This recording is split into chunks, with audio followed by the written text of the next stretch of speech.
We learned a lot about the psychology of the buyer. We learned about creating products with no brand in 10 minutes that no one ever heard of, and ethically stealing the traffic inside of Amazon by just getting in the market and competing with someone on competition. So we started to repeat that process and looking for ways to scale it, and successfully have done that through a number of brands and ourselves and our clients to the tune of over 100 million in sales in the last decade on Amazon, following that kind of process into brand growth.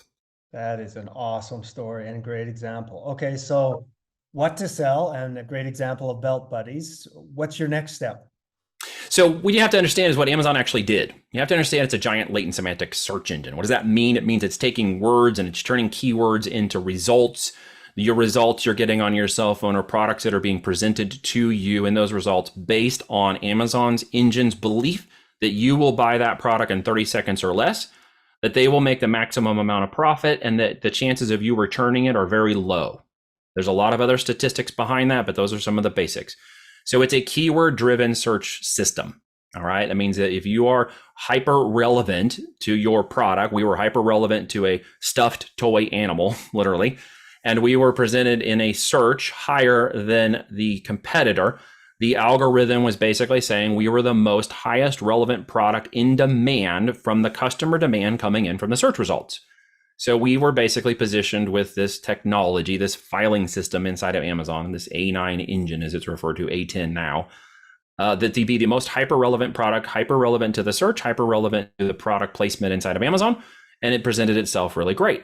So to learn and understand that, there's a lot of years of testing and decades of experience that we teach our clients on how to leverage that and prime that engine correctly so it believes we're the better product. So we will sell to the engine. We will sell to the technology because it's the one doling out all the sales. And if it believes you're the better product, better brand, hyper relevant product to the customer demand, you will simply get more of the traffic and distribution. And there are a number of things you can do to unlock that. But that leads you to a ranking and product and sales within Amazon. Okay, and those things can go relatively fast, like 0 to 100,000 a month in 45 days. We've done that process repeatedly. I have plenty of testimonials to back that up, case studies, even a case study of in 4 months taking one of our clients to $1 million a month, and went on to take him to $5 million a month 8 months later by unlocking the traffic and distribution of demand inside of Amazon. It's a very powerful system. And there's a lot of people buying, and we're selling products that just about anybody could sell. We're innovating them, which is very important to understand. What we did with that story a minute ago is we simply innovated a product. We didn't invent anything. We didn't have to go get patents for it. We simply innovated in competition. Like Reebok innovated against Nike, or CVS changed a slight variation of their tone than Walgreens, or Walmart to Target. You understand? This is something you can be someone's yin and yang and make great money creating a brand that no one's ever heard of. To combine that all into the business, we call it the platinum principle. And that really is understanding, like a business, you can have a golden parachute at the end of a long term and raise yourself up in your corporate job to CEO and become head of the corporation maybe someday if you're able to do that. And then when you retire, you get your golden parachute, right? You get the severance, the pay, the back, maybe a private jet, and you hang out for a long time. And that's sort of your retirement. That is sort of a very unique 1% situation. If you want to take advantage of the 99% situation, you take advantage of the platinum principle, and that is you build the business, you create the wealth and generations, and then you exit it whenever you want to. And that is the business model. Build a brand and exit it in 24 months. And that's what Voltage does. We build companies, we launch, we grow, we scale them, and in 24 months, we take that asset out to market and we sell it. Okay. Through a SPAC, or how are you selling it? We are selling it to ourselves. We're selling it into SPACs. We're selling it into private hedge funds, groups, corporations, accredited investors. Sometimes we'll buy them ourselves. We invest in the businesses ourselves.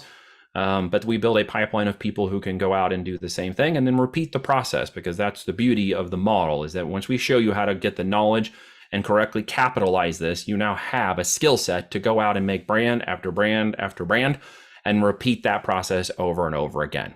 Okay, there are more products than we can do in a lifetime. So we get down to which products we want to do and which brands are most profitable, have the greatest upside potential for an exit, and then we continually go after those products and brands. Awesome. Wow, you make it sound so easy. There's complexities and then there's simplicities. There's fundamentals and then there's advancements, right? It's not trendy marketing, it's fundamental business at the end of the day. Yeah, it really is. Okay, any other insights to share on how to scale a e-commerce business?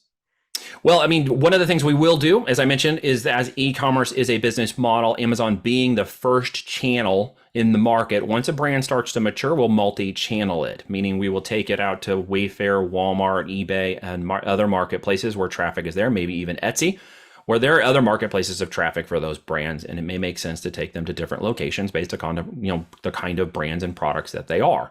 We can also take them into their own storefront, a website, like a WooCommerce or Shopify or BigCommerce store. And then we can bring in brand ambassadors. We can bring in influence marketing. We can bring in paid traffic, ads, infomercials, radio, television, etc. can be brought in to expand that brand into the other bit of the world. Now, Amazon's about 38% of the market share, so it's a great place to start. It has actually more online market share than both Walmart and Target combined. So it's a great place to start incubating products and proving brands before moving them into mass distribution. At that point, you can go out 12 months, 24 months, 36 months, 48 months with that business model. And the more multiple channels you have, the more customer data and information you're gathering later on, the more exit potential that has, the higher multiples of exit for your profit you can gain from that business. So we always want to multi-channel these businesses once we move them out to market. So yeah, well, that was my next question. Is it, you make a brand in step one and you take it through the process.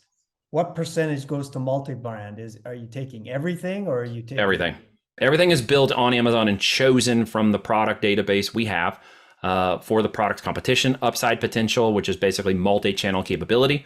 And of course, the on Amazon and off Amazon profitability of that. We don't want to become channel locked on Amazon. We don't want it to be the only segment, only brand. Even the native brand I mentioned earlier that sold for $630 million, while they were natively started on Amazon, they went out to retail and direct to consumer to pull up those additional channels. And that's one of the reasons why their valuation was so high. Wow. Great career insights earlier, and now great insights on how to scale an e-commerce business. If people want to learn more, where do they find you, Neil Toit?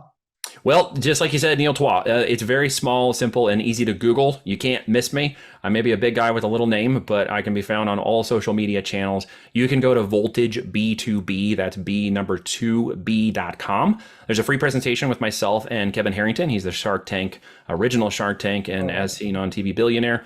Done about $5 billion in products. He is a partner in Voltage Portfolios, where we do acquisitions and mergers. And we have a presentation there, about 45 minutes or so of free training and insights that give a lot of details more than I just explained. Plus an email sequence and training series you guys can get for free. It's worth about $1,000. There's some training on there that I give out where you guys can get some information about what we're doing, understand more of the e-commerce model. Then if it makes sense, you can reach out, have a conversation with me privately and personally to see if what we're doing may be a good fit for you. Okay, so Neil Toit, TWA, on any social media. That's right. Specifically on voltageb2b.com. Go there. If you're interested in learning how to scale a business, particularly e-commerce in this case, but any business, go get those freebies worth up to $1,000. And if you want to take the next step, then schedule a free discovery call with Neil Toit. Absolutely. We can make it really simple, Rick. They can literally just text me your name, Rick, to 417-413-4209. That's 417-413-4209. And just DM me the keyword Rick so I know that we came from this show. Okay. And you'll reach me personally on that business cell phone line. We'll have a quick chat there and I can send you some additional resources and information and talk to you personally. Wow. Tons of value bombs on career, on business startup, and then go to Neil's website to learn more on voltageb2b.com. All right. Neil Toit, you're the man. Really appreciate you sharing your insights. Anything else in closing you want to share? No, I think just in some simple summary, if I can get my words out correctly. Thank you for having me on. I'm honored. I appreciate you giving me some time to speak to your people today. I think just to kind of wrap this all up, there was a book I read once upon a time that really gave me some encouragement as I was getting to the final moments within my corporate career to decide to launch out. And it was called Feel the Fear and Do It Anyways by Susan Jeffries. And what it got me down to was a simple question within that book really resonated with me in terms of life choices and decisions. That is, what is the worst that could happen? What is the worst that can happen if I do this? What's the worst risk? What's the worst that can happen? And if it doesn't end in death, it means you have opportunity. Even in death, there's opportunity. That's a whole nother conversation. But at the end of the line, you should understand that the risk you may feel about trying something may be less risky than the weight of where you're currently standing. So ask yourself the question, what's the worst that can happen? I have been bankrupt. I have accidentally destroyed a marriage. I have reset my life multiple times and started over from zero due to bad choices in the past that I have learned from, that have gained from me, but I never will go back. Somebody asked me the other day on a podcast, final moments here in this conversation, asked me on a podcast, would I go back? Would I go back and tell my 21-year-old person? I would say not change a dang thing. You're going to love how it ends. So if that isn't the story of your life, then maybe it's time for you to risk something in business, life, or whatnot, because again, this is the one chance you get at it. Don't fear the rest of it. Just get out there and give it a shot and see what happens. Oh, that's great insight. Yeah, there's so much opportunity inside being your own entrepreneur. And the first step is overcoming the fear and building good plans behind it, but knowing that there is risks to everything. There's risks. Absolutely. As you've said 2 or 3 times. Yeah, that's tremendous advice. I hope from this podcast, people will not just see these ideas on how to scale an e-commerce business, but also realize and look at their own life and figure out what they really, really want to accomplish and make those big decisions in their life to be financially independent and secure. And so thank you for all these insights, Neil. You're the man. My pleasure. Thank you so much for having me on. All right. Cheers.